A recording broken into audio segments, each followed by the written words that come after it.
On a parlé de plusieurs choses, mais principalement, le ministre nous a fait part de son projet, de sa proposition de réunir les confessions religieuses dans la prière le 9 février pour prier pour le FARDC et aussi organiser une quête en faveur de nos militaires.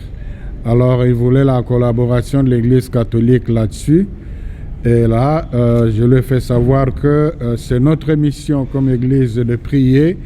La situation de l'Est, nous en sommes conscients. La situation sécuritaire, la situation humanitaire est catastrophique. Même la vie de nos militaires, personnellement, j'étais dans une mission il y a quelques années, avant que la situation s'empire, où on a touché de doigt la réalité de nos militaires. Donc l'Église catholique n'a pas de problème pour prier, mais dans sa particularité. La particularité, c'est quoi? C'est-à-dire notre foi nous demande d'aller plus loin, de prier même pour l'ennemi. Évidemment, ici, le ministre voit le FARDC avec raison. C'est voilà pourquoi nous disons que il n'y aurait pas d'inconvénient pour l'Église catholique de prier pour la paix, parce que les militaires sont victimes de manque de paix à l'est du pays. Et il n'y a pas que de militaires. Pensons à tous ces déplacés, à toutes ces familles de personnes qui vivent dans la forêt, à toutes ces victimes des enfants orphelins. Donc ils ont besoin de la paix, ils ont besoin de la prière. Donc ce serait l'occasion justement pour intensifier les prières que nous faisons déjà pour la paix. Alors, une autre particularité pour les quêtes pour l'Église catholique, c'est le droit canon que l'État congolais s'est engagé à respecter dans l'accord cadre.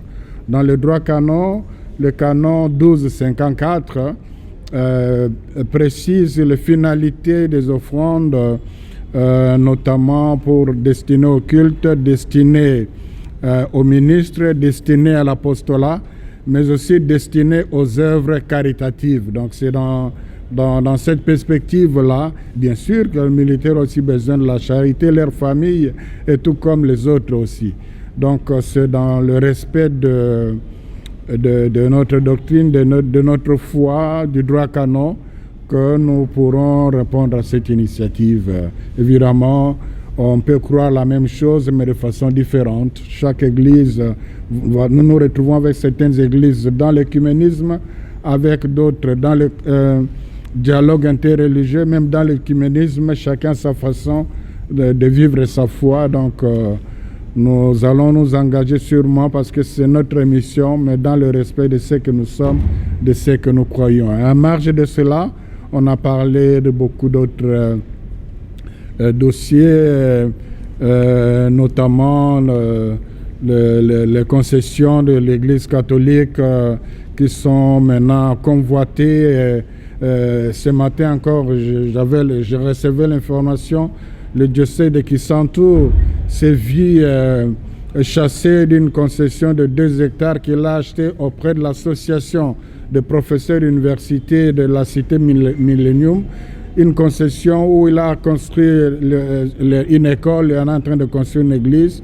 Les militaires avec UNG, sur base de quel document on les chasse? Il y a le dossier de Rigini que le ministre est en train de suivre de près. Il y a aussi un plaidoyer que nous avons fait pour qu'on reprenne les prières dans la prison de Makala. Le ministre m'a expliqué pourquoi est-ce que jusque-là, on n'a pas accès, non seulement les ministres de Dieu, mais aussi des avocats. Mais il est en train de travailler pour que tout revienne à l'ordre. Bon, j'ai fait un plaidoyer pour le cas qui devient emblématique de la députée provinciale de Kinshasa, Madame Séverine, qui devient le symbole même du banditisme d'État tel que c'est géré. Le ministre est en train de travailler là-dessus. Donc c'était vraiment un entretien assez riche.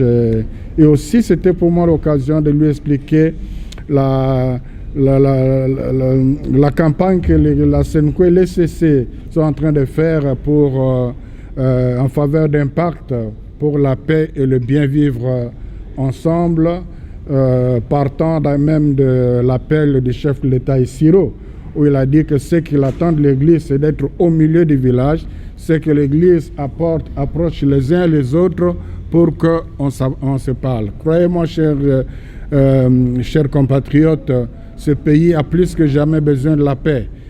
Si nous ne nous engageons pas sérieusement à bâtir la paix, fondée sur notre foi, fondée sur nos valeurs culturelles, nous risquons de perdre ce pays. Pour reprendre l'expression du chef de l'État, chacun doit jouer sa partition.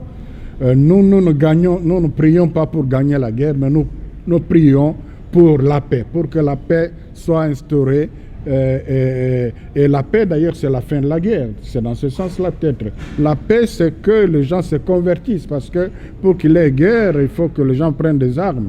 Donc, je crois que c'est là où on devrait vraiment bien comprendre les choses. Nous prions pour la paix, pour éviter la guerre, parce que le Christ en qui nous croyons est le prince de la paix.